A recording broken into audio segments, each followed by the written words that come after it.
Hi, I'm Ellen Burns. I'm the host and coordinator of Smart Living Ballarat. And Smart Living Ballarat is a free monthly workshop that's put on in collaboration between BREAZE, the Ballarat Renewable Emissions and Renewable Energy and Zero Emissions Group, and the City of Ballarat. So this is sponsored by the City of Ballarat, which is why we can offer it for free, which is awesome. This year is actually the 10th year of Smart Living Ballarat. It's been through a few iterations. It used to be here in the Central Library down in the atrium, and then COVID hit. It went online for a couple of years. It was Zoom meetings. That's when I took over as coordinator. And then the last couple of years we've been back in person at Sebas Library last year. And this year we're going to be here in this room every fourth Tuesday of the month from now until November. There's no session in December and January, because the fourth Tuesday is Christmas or Christmas Eve or whatever it is. So we will always be here. The topics will go up on our Facebook page. There's a link to that on the postcard, and also the Eventbrite. There's also a link to that on the postcard. Make sure you join our Facebook group if you're not already. That's where we chat as a community and talk about things. And we would love to hear from you after the session if you've been using the deodorant and love it, that kind of thing. We talk about all sorts of stuff on that page. So, make sure that you join that one as well. And Grace is a volunteer for this program, and she helps add the new page. So you'll see me and her popping up a lot in that page. Excuse my 9-month-old son. A bit of background noise in the background. So today, we're looking at make your own deodorant. I've got a short presentation, then we'll be doing a hands-on. You'll be making your own deodorant to take home. As I said, my name's Ellen Burns. I've been the coordinator of Smart Living for the past 5 years. And we cover all sorts of topics. So we look at stuff to do with lowering your waste. This year, the program is all about zero waste. The council really wanted that as a focus this year. I think partly because we've had the changes to the bins and those kind of things. So every topic we're looking at this year is something hands-on, something looking at lowering our waste, and something looking at lowering the cost of living as well. So a couple of different angles that we come on there. So why make your own deodorant? We all use deodorant every day, probably, if not multiple times a day. Sometimes more. So it's one of those things that is pretty universal. Most of us use it, and it seems like a small thing to change, but it's one of those kind of small everyday habits that make a big long-term impact. There's less waste, it's healthier, there's lower emissions, it's more convenient, it's more effective, and it's cheaper. We're going to be going through all of those direct comparisons today. So when we buy deodorant, most of what we're buying is actually the packaging. And that's most of the cost, it's most of the waste. Emissions. The actual product inside is a very small part of what we're buying when we buy deodorant.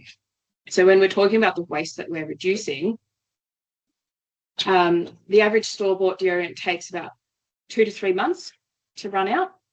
So every year you're saving 4 pieces of packaging, whether that's an aerosol can or a roll-on, from landfill. So you can see that every year that you make your own deodorant, it really adds up. I've been making my own deodorant for probably about 10 years at this point. So that's 40 things of deodorant that I've saved from landfill, because they're also very hard to recycle, because the roll-ons have a couple of different types of materials in them. And aerosol, you can recycle aerosol, but it needs to be 100% empty or they can explode. So that's not great for anyone. And also add to that the tubes or the aerosols in the store, they sit in often plastic display, they're shipped in plastic, they're wrapped in pallet wrap when they're shipped. There's all of those kinds of things along the supply chain as well that we often don't really think about. How much waste do you make making your own? Most of the ingredients we're using today are in cardboard boxes. It's all right, I think it's nice. Are in cardboard boxes, and we're using today some recycled jars to put it in. So you'll be taking that home and you can just reuse it again and again. If you weren't here, if you were online or something, you could just reuse an old moisturizer jar or a other deodorant tin or a glass jar or anything like that. So you don't need to be buying anything specially to put it in. And then you can just be refilling that again and again. So you're really not creating much waste at all. There are also health impacts to store-bought deodorant versus making your own. These are some of the things that you avoid. Just realizing that the contrast on that. Can you all raise that? Don't think glare. Should I? I'm trying. Does that help? Anyway, I'll read them out. So one of the big ingredients that you're saving on is aluminium. This is something that's been recognised so much that you can actually get store-bought deodorants that say aluminium-free. But aluminium is a neurotoxin linked to Alzheimer's. It's also linked to increased chances of breast and prostate cancer. And it's an antiperspirant. And the way that it works is it is basically microscopic shards of metal that irritate your pores into closing up. So it stops you sweating. I don't know who likes the sound of that. It sounds pretty horrific to me. So literally the way that it works is that it is an irritant. That's how it works. So we're cutting that out. You're also cutting out parabens that are petrochemical. So it's derived from petrol. It's also a hormonal disruptor, and it's linked to breast and prostate cancers as well. How do you say that? Phthalates. These are, I think, less common in Australia, but they're a big problem in the US where they just use whatever chemicals they like. These affect the endocrine system, and exposure can lead to early onset puberty as well as breast cancer later in life, so that they mess with your hormones basically. Propylene glycol, very common, can cause irritation, rash and itchiness. It's also a neurotoxin that's linked to kidney, liver and heart damage. And triclosan is a pesticide and probable carcinogen. It's an antibacterial, which is why they use it, but it also kills good bacteria as well as bad bacteria. So as you probably know, with like gut microbiome and all of those kinds of things, the more we can keep the good bacteria, your body actually fights bad bacteria with your own good bacteria. So an antibacterial is killing everything, which makes you reliant on that product, keeping on using that product again and again. I also haven't mentioned here fragrances. A lot of fragrances are carcinogenic and have a whole host of different problems. There's quite a few other ingredients that could be in your store-bought deodorant, but these are just the main ones. Cover, hundreds of ingredients. But if you're buying store-bought, definitely look at the ingredients and have a think about what they are. So today, we're not actually going to be using shea butter today, but we're going to be using these top 3 ingredients today. Very simple. You can buy them at the supermarket. You probably even have them in your cupboard already, quite possibly. So we'll be using coconut oil, which is moisturizing, it's anti-inflammatory, and it's actually a natural antibacterial. We'll be using arrowroot powder. That's very similar to tapioca starch or corn flour. They all kind of do the same thing. It's drying, it soaks up the sweat. Arrowroot is just slightly finer than cornstarch. So it works a little bit better. And some people with corn flour find that there's like a little bit of a residue. So we're using arrowroot powder. Still very simple, easy to get from the supermarket. People use it instead of corn flour to thicken gravies, this kind of thing. So you'll find it in the spice aisle. And we're using baking soda today. So that reduces odor, it soaks up sweat, and it also looks after the pH of your skin. which stops bacteria from growing as well. I've just put a note there. Baking soda, some people are a little bit sensitive to baking soda. So when it comes to making your own deodorant today, you might choose to put less baking soda just in case you're a little bit sensitive to it. I've never had a problem, and I have quite sensitive skin, but it just depends on it. So you'll be able to customize your deodorant today and put in an amount that feels good to you. The other thing that I've put in my deodorant before is shea butter. It does a similar thing to coconut oil, but it is firmer at room temperature. So coconut oil melts. I'm hoping it's melted today. That would be great. It melts above about 25 degrees. So sometimes in summer you might find that the deodorant's quite soft, or even like melts a little bit. You can add things like shea butter, or another one that's really common is kaolin clay. That's really hard at room temperature. So if you prefer your deodorant to stay hard over summer, you might choose to add something like that. I've kept it to these top three today just because you can get them from the supermarket, and I just wanted to make it super, super easy. Shea butter is around, it's accessible. I think the stuff that I have, I think I got from the farmer's market, but I'm not sure if that stallholder comes anymore. So a little while ago.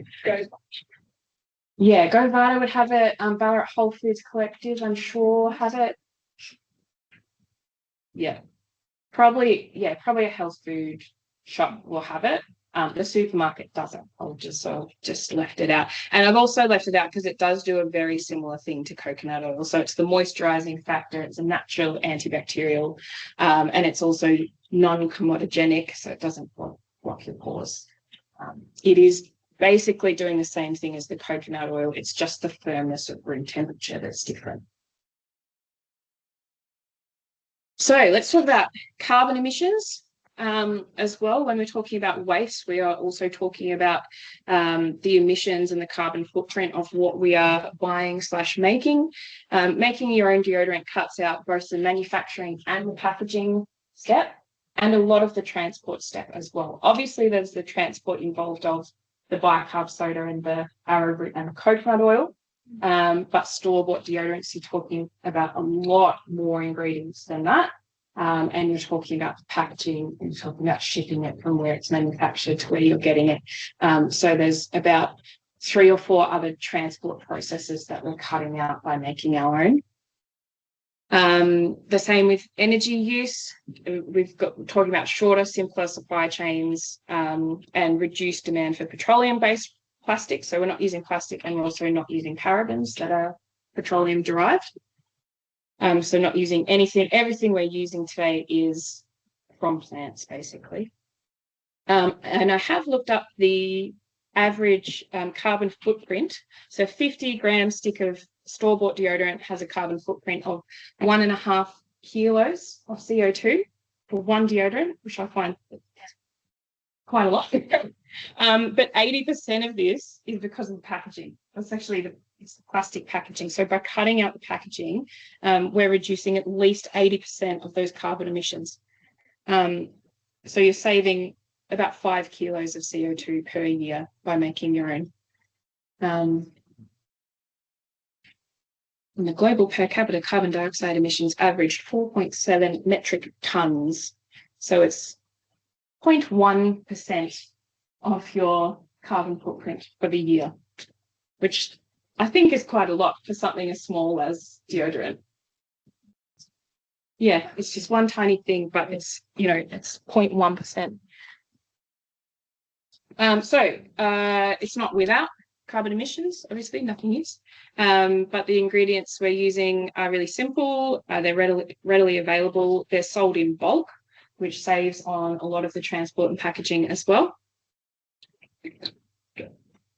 As I said, many people will already have all of these ingredients in their pantry at home. You can use them for other things, in cooking. And they're all easily produced, harvested sustainably, and transported without refrigeration or plastic packaging. So they're just shelf-stable, plant-based products, super easy to manufacture and transport. But as I said, the biggest reduction is using the same container over and over again. That's 80% of the waste that we're talking about. So cost, also important when we're talking about smart living. What do we save? So a regular store-bought deodorant is 50 ml. So I've just doubled it to be 100 ml. So we're talking about the same, comparing the same thing. They're usually about $5. You can get more expensive. You can get them $3.50 on special, but I've just taken the standard price of $5. So double that to $10 for 100 ml. The type of deodorant that we're making today, they do sell this at the supermarket in the little tins. I've used them, they're good. But you're talking $33 per 100 ml for those tins. So it's quite expensive. I'm not ragging on those businesses because a lot of that is the tin. You'd be paying, at least $1 for the tin. And then you've got to factor in marketing, transport, all of the overheads. So I'm not saying that it's a rort. I'm just pointing out how much money you can save by doing it themselves. So I use blue food and the packaging for my compost. That's $17.90. Yeah. It's It's a significant cost. Yeah, definitely. don't think that trying to help. Yes. But it's always the tax that you pay for doing the right thing. Yes. Yeah. Like vegan tax and things like that. Yeah, quite often. And some of that is, I used to run my own business. And so I know firsthand, a lot of that is economies of scale. When you're buying from small businesses, they're so much less efficient that they're probably making less money on that than the big businesses are on the cheap stuff, unfortunately. Yeah. But it's, so many people use plastic that's what's cheap. It's actually much harder to get sustainable packaging. Yeah. So compare that to what we're making today, which costs 94 cents per 100 ml. So we're using 50-gram jars today. So the deodorant you're going home with today will be less than 50 cents. That makes us sound really ungenerous now, doesn't it? It costs 50 cents. But it's just, it's 1%. No, what's that? 10%? Yeah, 10%. 10%. So yeah, it's 10% of a store bought, and compare that to the natural. Yeah. So 3% of a natural deodorant cost. So based on using 4 deodorants per year, which I've actually found that this lasts a lot longer. I wouldn't remake my deodorant every 3 months. I probably remake it every year, to be honest. But just comparing 50 ml to 50 ml, saying you use 4 a year, moving from roll-on to this one saves you $18.12 a year, and moving from a tinned natural deodorant to this saves you $64 a year. So every year that you're making your own, you're saving between $20 and $65. And I think it's actually more than that because you use a lot less. So what do you pay? So these are the prices of the ingredients that I got today. Not sponsored, no, not promoting any particular shop or anything. But the Coles organic extra virgin coconut oil for the 900-gram jar cost $12. The Arrowroot powder cost $1.90 for a 175-gram canister, and the bicarb soda costs $4 for a kilo. So the total cost of what we bought today, actually I bought a couple more Arrowroot powders, but if you wanted to go to the shops and buy these 3 ingredients to make your own at home, it would cost you $17.90 total, which would make you quite a few lots of deodorant. So yeah, the cost per 50-gram jar is 47 cents.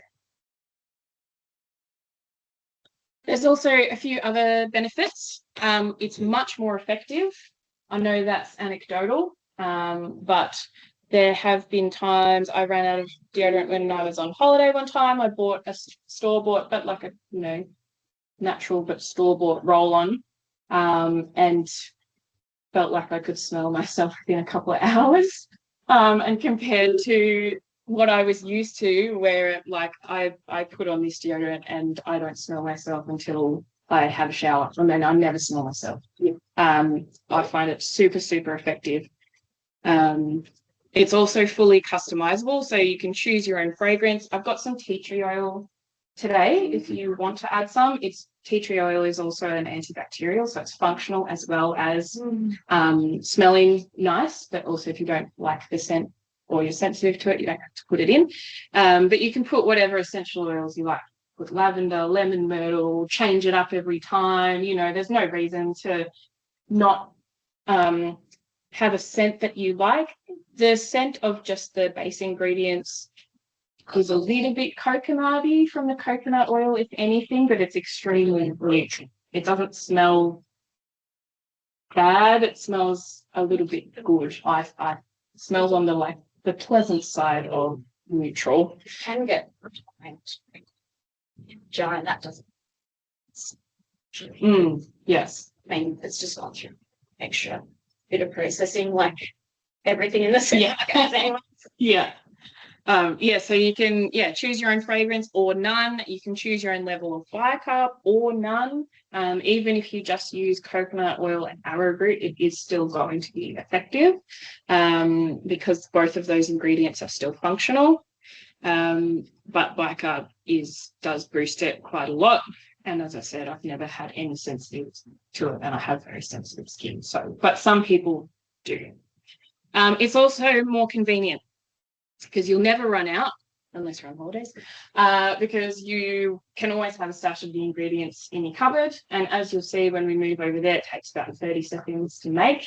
So you can just whip up a new batch.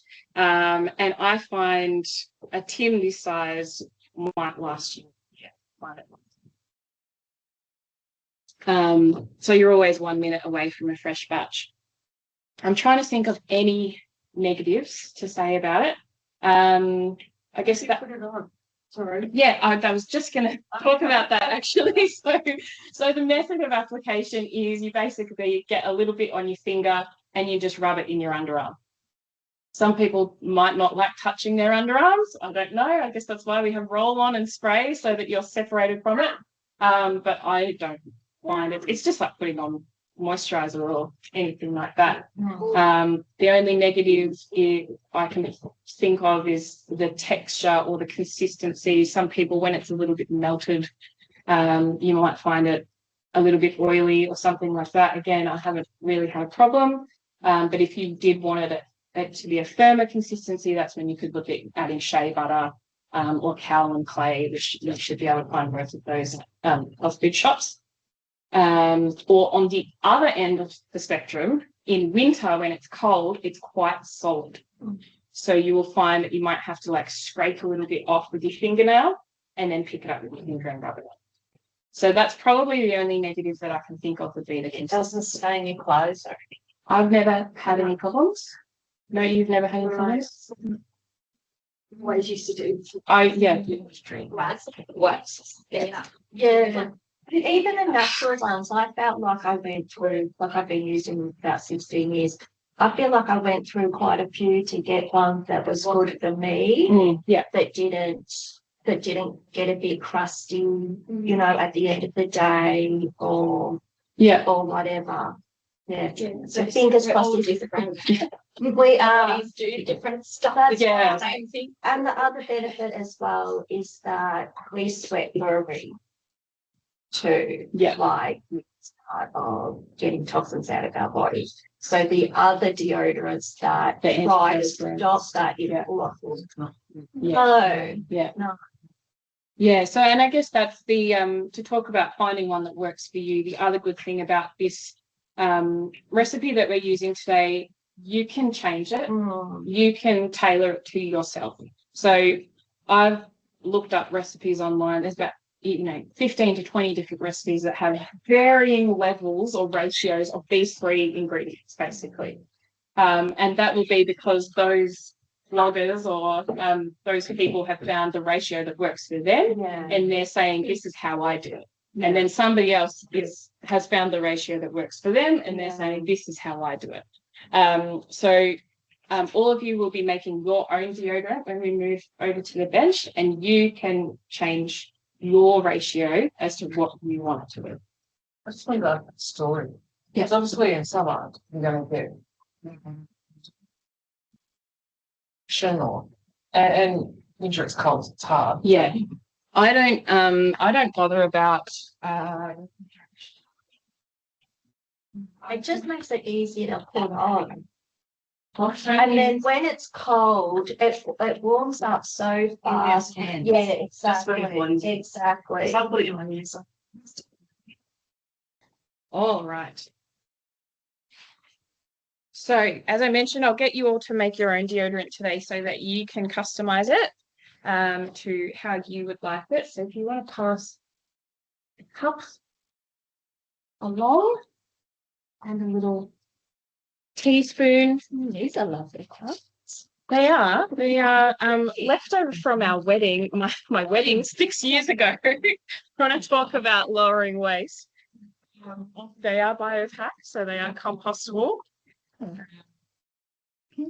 But yeah, they my husband used to work for a cafe, and I got them to save all of this pattern. Yeah. So that we could have them at our wedding. And those are the jars, actually. I'll just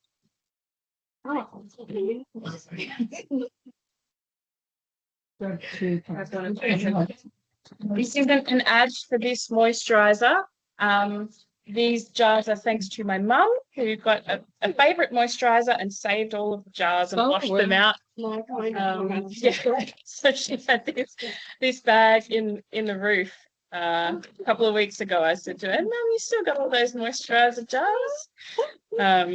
Because I didn't want to have to buy jars or tins for a zero waste workshop. So this is all very That's good actually though, because I've got shapes of potatoes. I take the potatoes with Mary, and I've got all these on with me. I don't want to just throw them away. I'm like, sure, there's going to be something will come along. Like, that's the thought. So I keep everybody never throw out your jars. Always. So we might start with Arrowroot because I've got a couple of those. Oh, there's another one there. So there's 4 of them if you want to grab a bit and pass it down. I did bring scales, but I thought with what we're doing today, because I want it to be quite customizable, it doesn't really matter about weighing the ingredients. Because what we're going to do is we're going to notionally basically put equal parts of 3 ingredients. So the arrowroot. It'll be easy to stir the powders and then stir the coconut oil in. So if you put, thinking about that as your capacity, 50 ml. If you put about 2 spoons of each. 2 spoons, 2 spoons of arrowroot in your cup. I'll just measure it.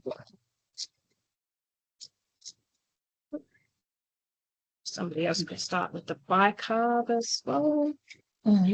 And then with the bicarb, if you do have sensitive skin and you're worried about being sensitive to it, feel free to just put 1 spoon or a pinch, or depending on how you feel about it, whether you think you're going to react to it or not. 2 and 2. Yeah. I was hoping that the coconut oil would be fully melted for us today. It's not, but it is soft, so that should be. And also how good just coconut oil is for hair masking hair too. Yeah. Coconut oil is the best. But you have to be careful if you use a bit too much, it goes all greasy. Yeah, but I do it when I'm going to. What day do you do it? I either sleep with it in with a towel turn, and then the next morning I wash my hair. And then the other one that I've got, which is optional, is the tea tree oil. So I think it's a great idea because it's antibacterial. Yeah, it's antibacterial. It's antiseptic. It's Antifungal. antifungal. It's Yeah. all the good stuff. Some people are sensitive to it, so if you know that you're sensitive to it, obviously leave it out. Or if you don't like the smell, it's quite a distinctive smell. But I'll pass that down after the oil, and if you want to have a drop or two. We could use eucalyptus as well, I guess, or citronella. Oh, yeah. Even things like lemon myrtle. Lemon myrtle is also antibacterial. Has a lot of health benefits. It doesn't just smell good. So yeah, have a look into. I mean, like essential oils is a whole rabbit hole that you can go down. A lot of natural fragrances are functional in some way. Can you write it later? You know, like, so we'll make this up and take real and put some other stuff in later. Yeah, definitely. Yeah, add some stuff at home if you have it. Yeah, I think it went all Yep. over. Everyone's had Bicarb. Yeah, Yeah, equal. tea tree. Oh, Just And the other thing with the coconut oil, as a measurement as you're putting it in, the basic measurement is 2 spoons, but if you want to try and have it a little bit thicker, you might see if you can mix in just 1 spoon, or if you don't mind it being quite a bit softer, you could add more coconut oil. Yeah, right. hence why I haven't done measurements, because it Yeah. kind of shift it around. Yeah. Yeah. Well, like if you're doing a little production, like I'd love to give some to friends and That's family. a good idea. Yeah. Yes. Put a little bowl in it. That's a great present, isn't it? Isn't it? Yeah. Things like But then you have to find some nice journal. Yeah. Oh, my third drawer's full of little jars and Okay. plastic. You just have to make sure they're not sensitive to any oils before you put. What are you recommending with the tea tree oil? How many drops? drops? I would say just one or two. Oh. Yeah. You really don't need much. And I think that bottle is about $8. And you're literally using 1 or 2 drops, so that's gonna last you. But it's just a normal tea tree, isn't it? Or is it something special? Yeah, no, it's just tea tree oil. Like I've got tea tree in here. Yeah. Yeah.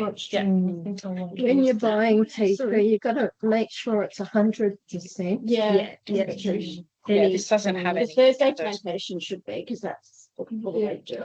Yeah.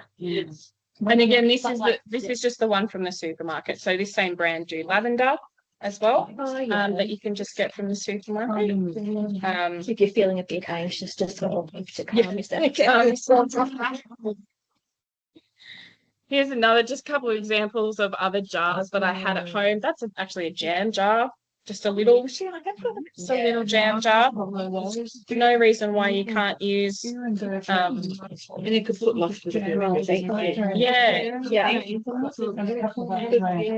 Or sometimes like salts, like little flavoring salts come in little. Oh, that's true. Yeah. In the Christmas hampers, you get all the little. Yeah, always save little jars like this. Yeah. Like, they're always useful for something. That's another like a cleanser that I had in a jar. That's I've got all my old like L'Oreal face cream jars and all those too. So I use them.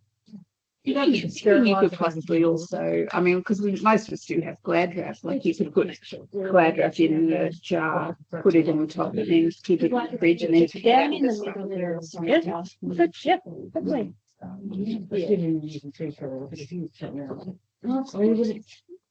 How's everyone going with that? Is that the right consistency, sort of? Yeah. So it's quite soft today because it is quite warm. Again, it will harden up. Yours looks a bit thicker than mine. Mine's really rough. Yeah. More arrowroot. Yeah, if you think yours is a little bit too liquidy, feel free to put some more arrowroot in. Don't double dip.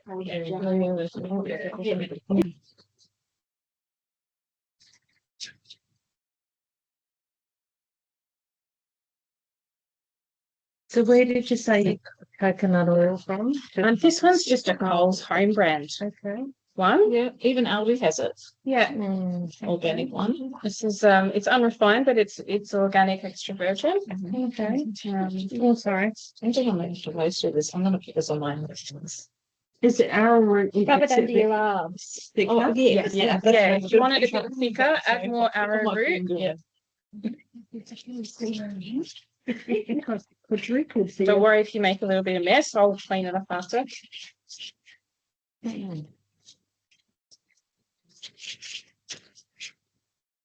as you can see, we've made what 10 or 15 deodorants, and Yeah. we've used that much coconut oil. So this, or something this size, would make it quite a few batches. Oh.